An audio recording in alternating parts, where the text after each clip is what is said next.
रसूल अल्लाह किसी महीना में रोज़ा ना रखते तो ऐसा मालूम होता कि अब आप इस महीना में रोज़ा ही नहीं रखेंगे, और अगर किसी महीना में रोज़ा रखना शुरू करते तो ख्याल होता कि अब का इस महीना का एक दिन भी बगैर रोज़ा के नहीं रह जाएगा।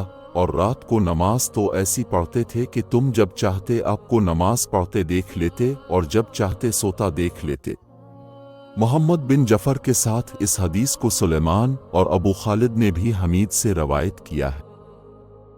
रसूल करीम ने फरमाया कि शैतान आदमी के सर के पीछे रात में सोते वक्त 3 गिरहें लगा देता है और हर गिरा पर यह अफसों फूंक देता है कि सो जा, अभी रात बहुत बाकी है। फिर अगर कोई बेदार होकर अल्लाह की याद करने लगा तो एक गिरा खुल जाती है, फिर जब वुजू करता है तो दूसरी गिरा खुल जाती है, फिर अगर नमाज फर्ज नफल पढ़े तो तीसरी गिरा भी खुल जाती है।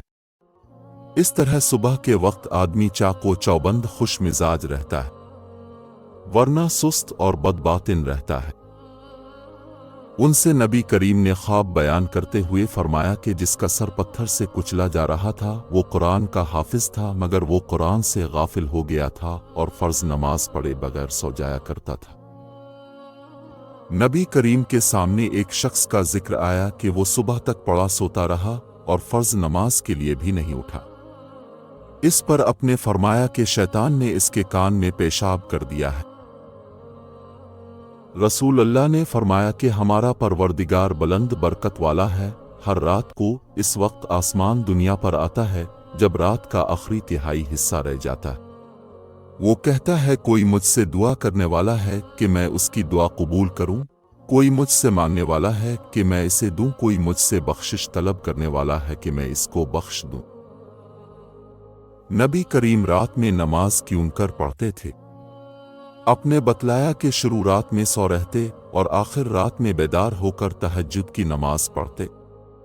इसके बाद बिस्तर पर आ जाते और जब मुअज्जिन अजान देता तो जल्दी से उठ बैठते।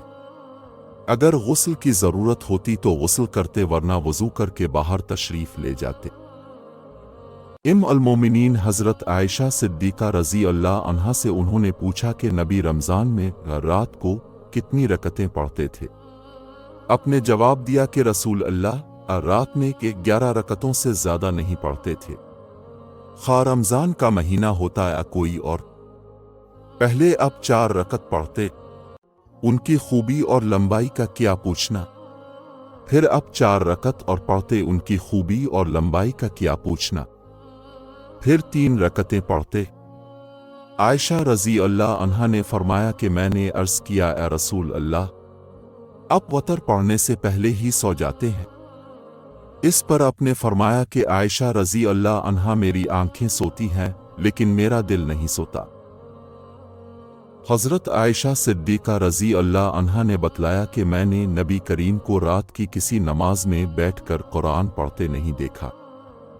यहां तक कि अब बूढ़े हो गए तो बैठकर कुरान पढ़ते थे, लेकिन जब 30-40 आयतें रह जाती तो खड़े हो जाते, फिर इसको पढ़कर रुकू करते थे। नबी करीम ने हजरत बिलाल रजी अल्लाह अन्हु से फजर के वक्त पूछा कि ए बिलाल, मुझे अपना सबसे ज्यादा उम्मीद वाला नेक काम बताओ जिसे तुमने इस्लाम लाने के बाद किया है, क्योंकि मैंने जन्नत में अपने आगे तुम्हारे जूतों की चाप सुनी है। हजरत बिलाल रजी अल्लाह अन्हु ने अर्ज किया, मैंने तो अपने नज़दीक इससे ज़्यादा उम्मीद का कोई काम नहीं किया कि जब मैंने रात या दिन में किसी वक्त भी वज़ू किया तो मैं इस वज़ू से नफल नमाज पढ़ता रहता जितनी मेरी तकदीर लिखी गई थी। नबी करीम मस्जिद में तशरीफ ले गए। आपकी नज़र एक रस्सी पर पड़ी जो 2 सतूनों के दरमियान तनी हुई थी। दरियाफ्त फरमाया कि ये रस्सी कैसी है? लोगों ने अर्ज की कि यह हजरत ज़ैनब रजी अल्लाह अन्हा ने बांधी है, जब वो नमाज में खड़ी खड़ी थक जाती हैं तो इससे लटकी रहती है। नबी करीम ने फरमाया कि नहीं, ये रस्सी नहीं होनी चाहिए, इसे खोल डालो। तुम में हर शख्स को चाहिए जब तक दिल लगे नमाज पढ़े, थक जाए तो बैठ जाए।